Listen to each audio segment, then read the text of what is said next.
Empezamos. Desde las 12 horas y hasta este momento se lleva a cabo la primera reunión entre el gobierno y la dirigencia indígena. El presidente de la CONAIE, Leonidas Issa, llegó una hora más tarde a la cita. Vamos con Freddy Paredes para conocer detalles desde el Palacio de Carondelet.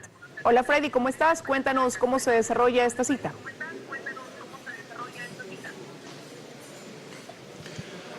Hola, ¿qué tal, Liz? Amigos televidentes, muy buenas tardes. En efecto, una hora más tarde se inició esta reunión entre el gobierno y la CONAIE, básicamente porque a esa hora llegó el máximo dirigente de la CONAIE, Leonidas Issa, a esta cita convocada por el gobierno para las 11 de la mañana. No obstante, de esta hora de retraso, están presentes aquí las cabezas de las 3 filiales que conforman la CONAIE, más el presidente de la CONAIE y el coordinador de Pachacuti. En total son más de 50 dirigentes y representantes indígenas que han copado una gran mesa en el salón de banquetes del Palacio de Carondelet. Por el gobierno, mientras tanto, encabeza esta cita el propio presidente Guillermo Lasso, acompañado por el vicepresidente de la República y un buen número de ministros, entre ellos el de Trabajo, Obras Públicas, Educación y el ministro de Economía, entre otros altos funcionarios. El presidente Guillermo Lasso, al inaugurar esta cita entre el gobierno y la CONAIE, la primera que se ha hecho posible desde hace más de un mes que se busca este encuentro, dio la bienvenida a los dirigentes indígenas. Escuchemos. Dirigir unas palabras a los medios de comunicación, agradeciéndoles por estar presentes en esta reunión, donde vamos a iniciar un diálogo con la CONAIE y con algunas otras organizaciones sociales del Ecuador, como ya lo hemos hecho anteriormente en esta sala de banquete. Les agradezco inmensamente su presencia y al terminar la reunión ustedes tendrán conocimiento por parte de todos de las conclusiones a las que hayamos llegado. Muchas gracias a todos ustedes. Y desde ese momento los miembros de los medios de comunicación abandonamos el salón de banquetes donde se lleva a cabo precisamente esta primera reunión entre el gobierno y la CONAIE. No hay una agenda definida, lo que ha trascendido es que el movimiento indígena trae al menos 6 puntos para ser discutidos sobre la mesa.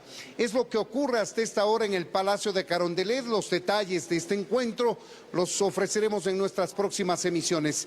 Sigue tú en los estudios, María Gracia. Amigos, muy buenas tardes. Muy buenas tardes, Freddy. Muchísimas gracias y estaremos pendientes de esos resultados. Ahora cambiamos de tema y les contamos que nuevamente algunos reos se subieron a los techos de la cárcel regional del Guayas, donde hasta el momento se siguen reportando novedades pese al estado de excepción. En el lugar se encuentra Luisa María Heredia, quien nos cuenta más detalles. Hola Luisa María, adelante, te escuchamos.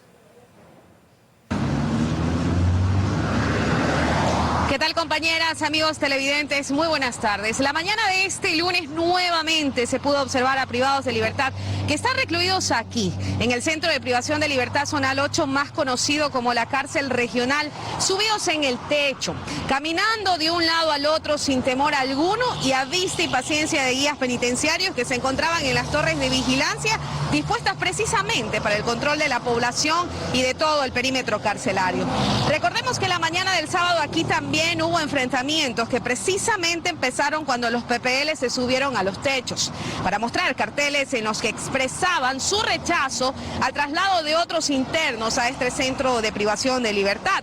Todo esto pues originó disparos y detonaciones. Hubo 4 PPLs heridos en esa jornada. Posteriormente policías y militares ingresaron. Y esto se dio apenas 4 días después de la masacre en la penitenciaría del Litoral, que dejó 119 PPLs asesinados y más de 80 heridos. Mi compañero Carlos Acoto ha preparado un reportaje. Veamos. ¿Realmente se ha retomado el control de las cárceles? Este fin de semana varios hechos han dejado ver que no. En la cárcel regional del Guayas, 4 heridos fue el saldo de un enfrentamiento con armas de fuego. Grupos tácticos de la policía y de las Fuerzas Armadas tuvieron que intervenir. Horas después en Quito, otra novedad. De la cárcel del Inca, 4 privados de libertad se fugaron tras romper una pared y descender ayudados por una cuerda artesanal. 2 ya han sido recapturados. El nuevo titular del SNAI, Bolívar Garzón, prefiere ser cauto. Dice que hay control porque no se han reportado nuevos hechos de sangre, pero de inmediato admite que ese control no es total. Podría asegurar que más del 90% tenemos el control. Y mientras lo decía, ocurría esto. Privados de libertad se paseaban sin problemas por los techos de la cárcel regional del Guayas, muy cerca de un punto de vigilancia. Posiblemente son PPLs que suben a las terrazas a hacer aseo, no sé, voy a averiguar. A casi una semana de la peor masacre registrada en las cárceles del país, Garzón dice que se percibe una tensa calma, que le han pedido a los reos que cesen las hostilidades y que en sus manos está cumplir con la ejecución de un plan para enfrentar la crisis carcelaria. Para disminuir el hacinamiento, por ejemplo, están en análisis 2.000 indultos y el otorgamiento de beneficios penitenciarios. Pero el sistema judicial aún tiene represadas cerca de 5.000 prelibertades. Se ha reconocido además la escasez de jueces de garantías penitenciarias. En Guayas, por ejemplo, solo son 5. En el caso de las repatriaciones, en la mira del gobierno está devolver a sus países de origen a 3.300 reos. Pero el tema avanza lento, dice Garzón, y explica por qué. Son 82 casos ya que están en trámite para repatriación. Como le digo, depende también del PPL, que él voluntariamente quiera irse. Otro de los temas en los que se trabaja es la clasificación de los privados de libertad por niveles de peligrosidad. Se preparan traslados, no se dan fechas, pero se insiste en el ofrecimiento de llevar a la cárcel conocida como La Roca a los más violentos. Que la tarea no es fácil, pero que se hará todo lo posible para evitar nuevos episodios de violencia, asegura Garzón, reconociendo que incluso con un estado de excepción vigente, aún no se puede garantizar que la violencia no vuelva a estallar. En Guayaquil, Carlos Acoto, 24 horas. A esta hora aquí en el ingreso al penal todo aparentemente transcurre con normalidad. Hay presencia militar, ustedes lo pueden observar, y familiares y abogados de los privados de libertad realizando trámites. Incluso algunas visitas han estado permitidas en esta jornada. La tensa calma de la que hablaba el director del SNAI parece continuar. Es todo lo que les puedo informar desde acá. Ustedes tienen más noticias en los estudios. Muy buenas tardes. Buenas tardes, Luisa María. Muchísimas gracias. 93 cuerpos de los 119 reos asesinados en la penitenciaría del Litoral fueron entregados a sus familiares. Nos enlazamos con Joana Ramos, quien está en el Laboratorio de Criminalística, para contarnos más. Hola, Joana, adelante.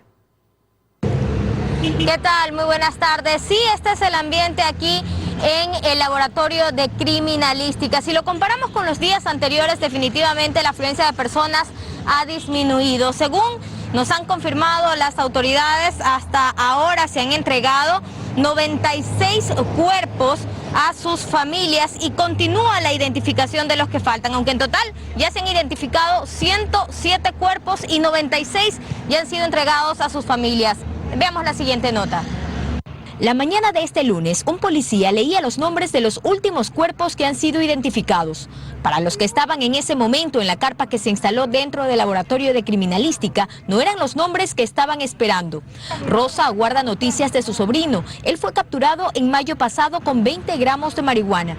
Dice que no está en la lista de los heridos y en la penitenciaría no le dan información. Sí, a mi hermano para que haga los trámites, nada más acompañarlo. Cuando supo de lo ocurrido, Lorena viajó desde Esmeraldas. Desde entonces permanece aquí.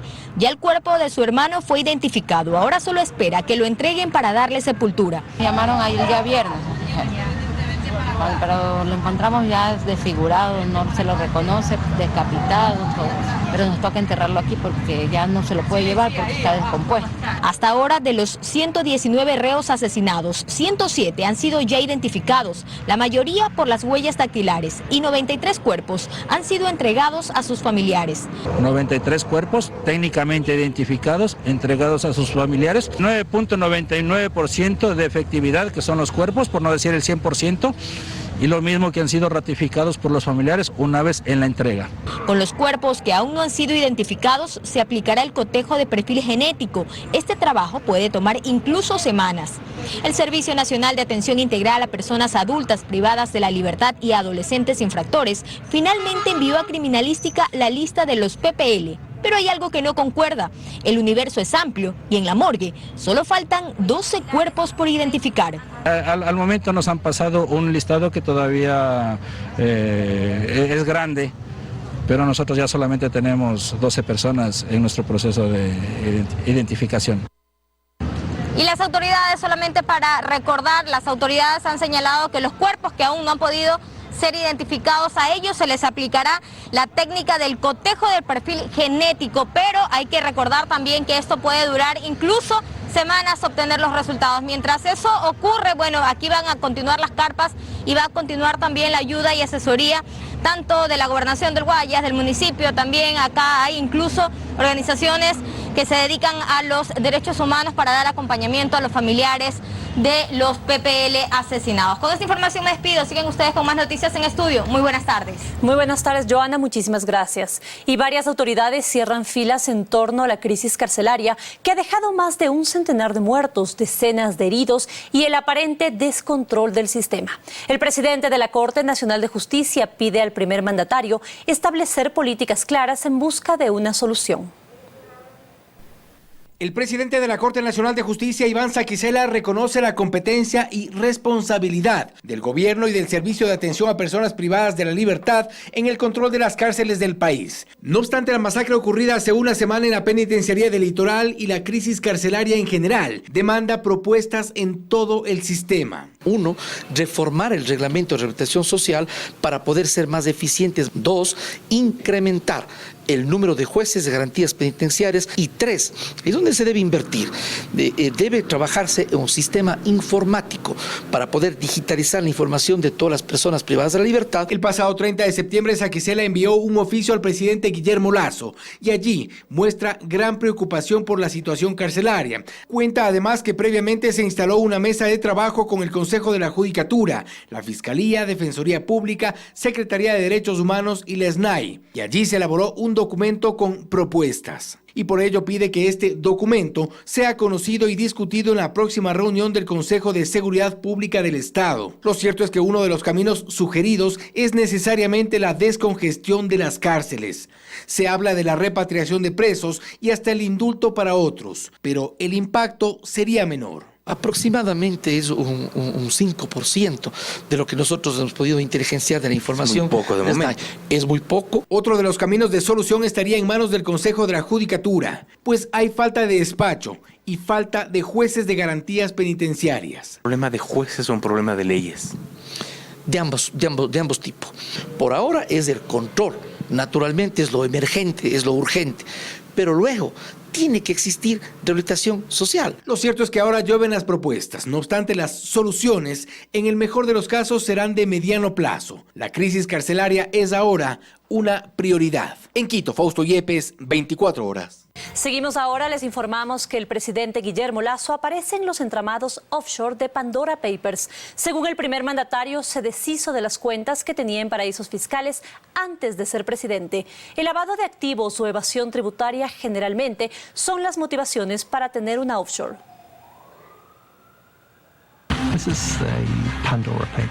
Es una de las mayores filtraciones de documentos financieros publicada, entregada hace 2 años al consorcio de periodistas de investigación y revelada desde este domingo. Más de 330 políticos de 91 países constan entre quienes intentaban ocultar sus fortunas. 35 presidentes o expresidentes aparecen en la filtración. 14 son latinoamericanos y 3 mandatarios están actualmente en sus cargos, uno de ellos, el nuestro. Guillermo Lasso aparece en los Pandora Papers.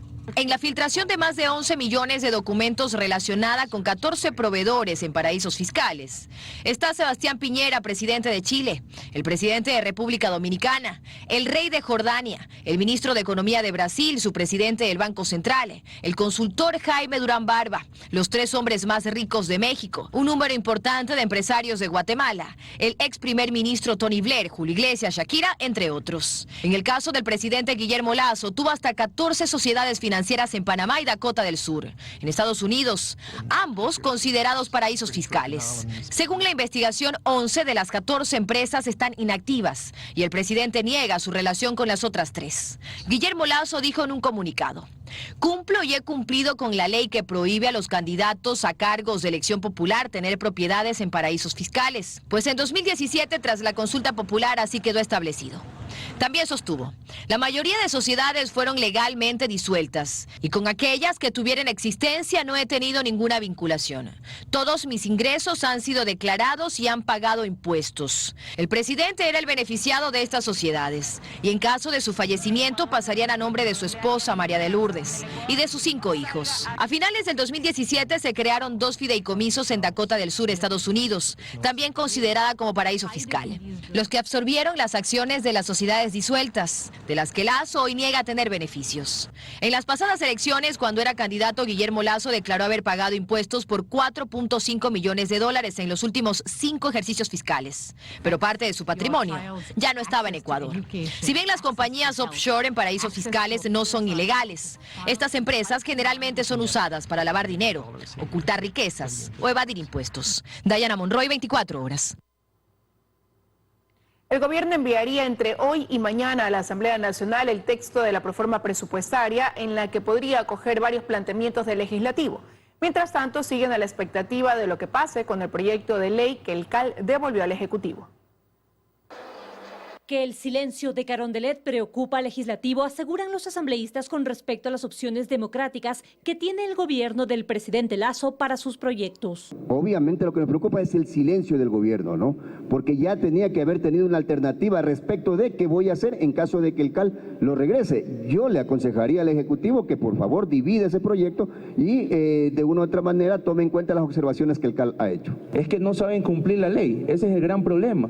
Imagínense los proyectos que han remitido siempre han venido con vicios. Sin embargo, la asambleísta de Creo, Ana Belén Cordero, explica que las posibilidades siguen abiertas y será el gobierno el que decida el camino a tomar. Al momento, la ley solamente establece que es la Corte Constitucional quien tiene atribuciones de constitucionalidad y del control de la constitucionalidad. No es dable que un organismo administrativo con 5 votos le niegue la posibilidad, no solo al Pleno de la Asamblea Nacional, sino a esos 5.8 millones de ecuatorianos que no tienen un empleo, ni siquiera han podido debatir el texto. También hay otras opciones, como por ejemplo los mecanismos de democracia directa. El presidente Lasso lo dijo la semana anterior. Y asegura que entre este lunes y martes llegará también la nueva propuesta de reforma presupuestaria. El Ministerio de Finanzas lo que ha hecho en concreto es entregar la proforma. Establecerán finalmente si se ratifican en la proforma original o han acogido las observaciones de la Asamblea. Entiendo que ha tomado en cuenta algunas de las observaciones de la Asamblea. Sin embargo, la Asamblea envió un comunicado el 2 de octubre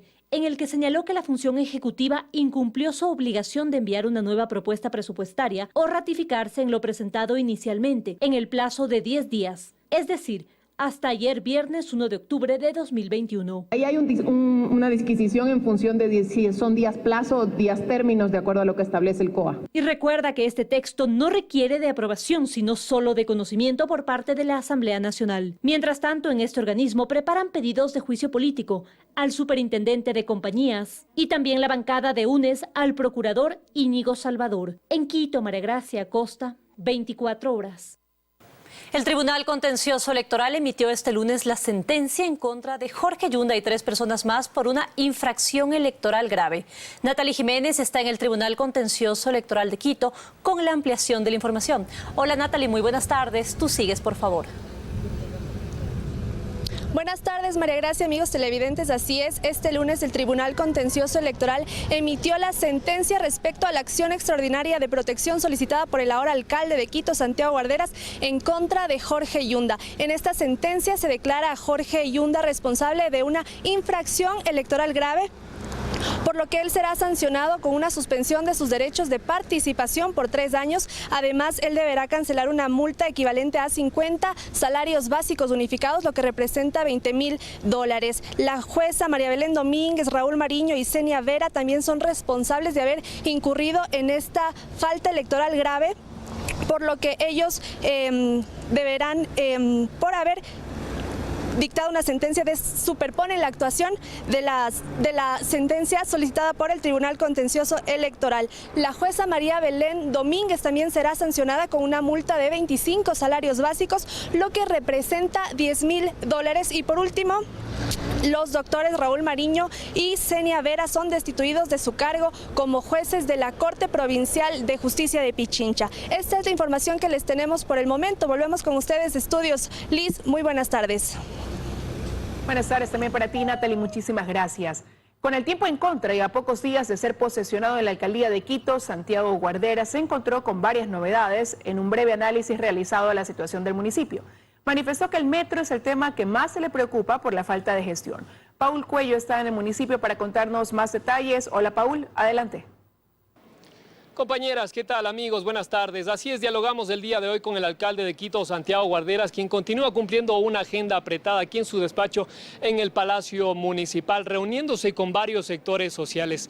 Dialogamos de algunos temas, entre el más importante es la obra del metro de Quito. Sobre el tema manifestó que ya ha conversado con el presidente de la República, Guillermo Lasso, quien se ha comprometido en apoyarle para que la obra sea entregada lo más pronto posible. Tenemos un informe respecto a este tema. Veamos. Ya cumpliendo agenda en su nuevo despacho, el alcalde de Quito, Santiago Guarderas, nos recibió este lunes para conversar de algunos temas que le preocupa y que se ha encontrado después de realizar un breve análisis a la situación del municipio. Poner la casa en orden después de una gran farra que han tenido 2 años es difícil. El tema más preocupante es el del metro de Quito. Guarderas cuenta que los cambios constantes de gerentes ha generado inestabilidad a la construcción y que lo ofrecido por las autoridades solo fueron discursos engañosos. La sorpresa es que no hay nada. Yo siento que ha habido una desidia total en el manejo del metro. Tenemos problemas desde el seguro, entrega-recepción, contratos que están por vencerse. Las anteriores gestiones de la obra más grande de Quito se comprometieron a entregar el metro para el mes de agosto del próximo año. Pero para Guarderas hay muchos temas que deben resolverse y que va a ser difícil entregar en ese lapso. No quiero poner fecha, lo he señalado ya en varias ocasiones. Eso es vender humo y yo no quiero vender humo. Sin embargo, reveló que hay la intención del gobierno en apoyarlo. He tenido ya la posibilidad de conversar con el presidente Lasso. Él me ha manifestado que su decisión es apoyar a Quito y una de sus decisiones es apoyar la operación del metro. Él quiere que se implemente cuanto antes y entonces estamos definiendo en qué va a estar la operación. También dio a conocer que en este breve análisis hecho al municipio se encontró con temas delicados que le llamó la atención. Usted se topa como que la secretaria de una dependencia ha tenido como empleada a su empleada doméstica. O la asesora jurídica de la Secretaría de Comunicación ha estado prestando servicios desde España. Otro de los temas en los que trabajará es el tema de la inseguridad aquí en la ciudad, especialmente aquí en el centro histórico de Quito, uno de los sitios turísticos más golpeados económicamente. Con esta información regreso a estudios. Ustedes con más noticias. Amigos, buenas tardes. Buenas tardes, Paul. Muchísimas gracias. Y con una serie de retrasos inició el 4º día de audiencia de juicio en contra del exalcalde de Quito, Jorge Yunda, y 13 personas más por el delito de peculado. Hasta el momento se ha escuchado a 6 testigos de fiscalía. Nos trasladamos a esta hora al Complejo Judicial Norte de Quito con Daniela Valencia por los detalles. Hola Daniela, buenas tardes. Cuéntanos por favor cómo marcha la audiencia.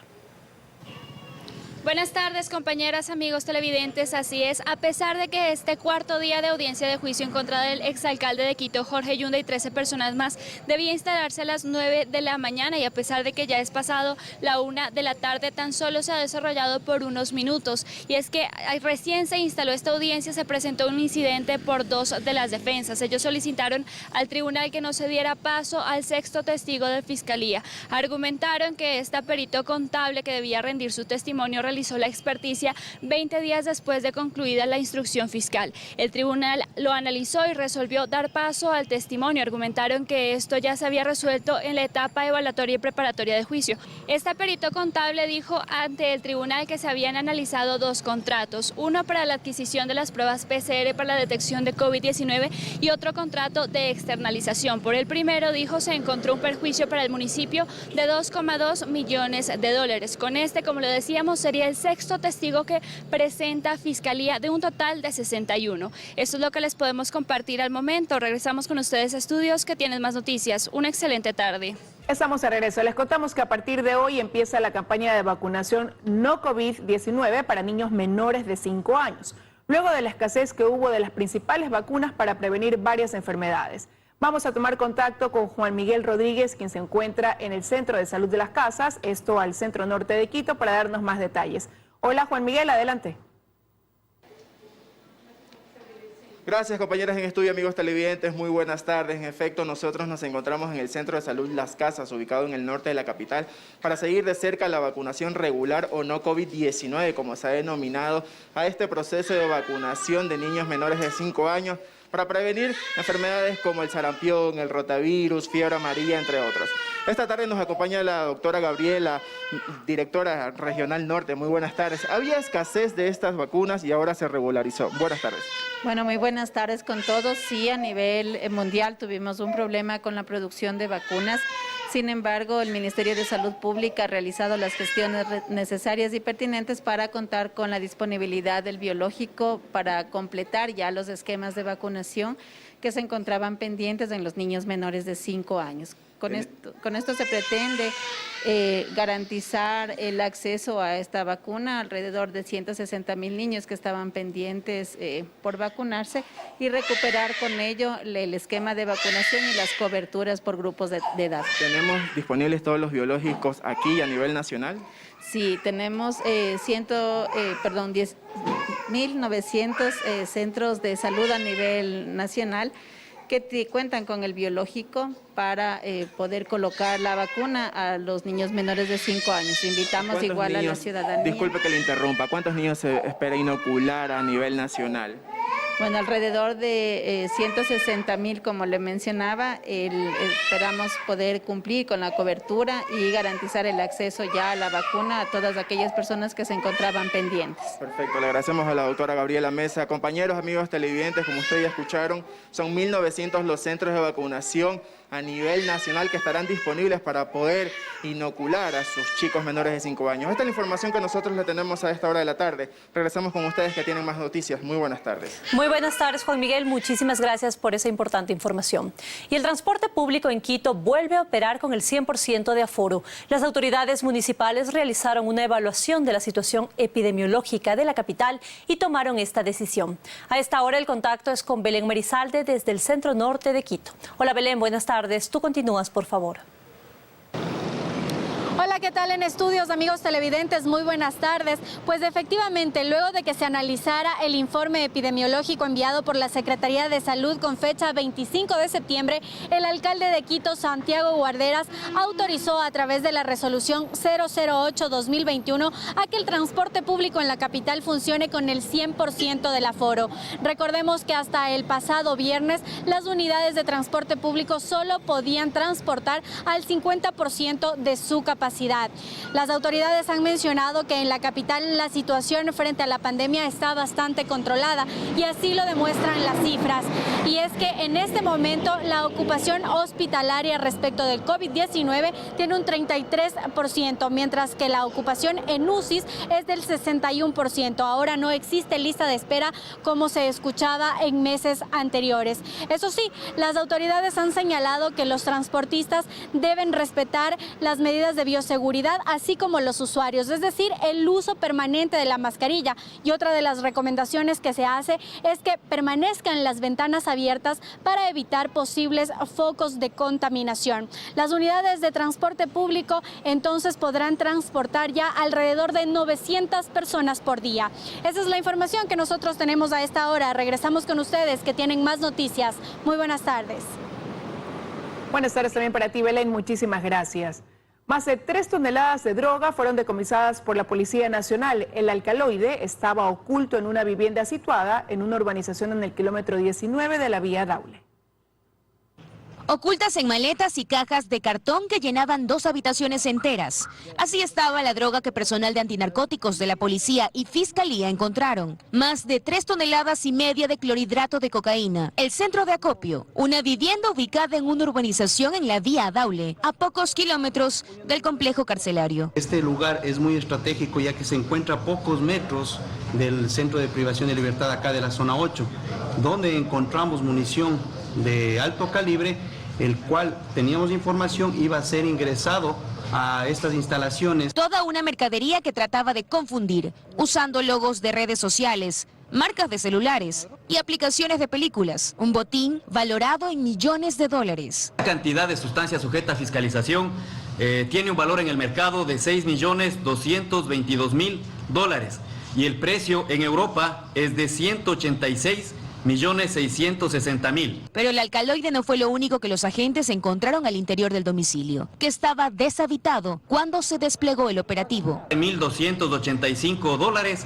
munición 5.56, 444 cartuchos calibre 5.56. Un nuevo golpe al narcotráfico luego de 3 meses de investigaciones, que al momento no deja detenidos.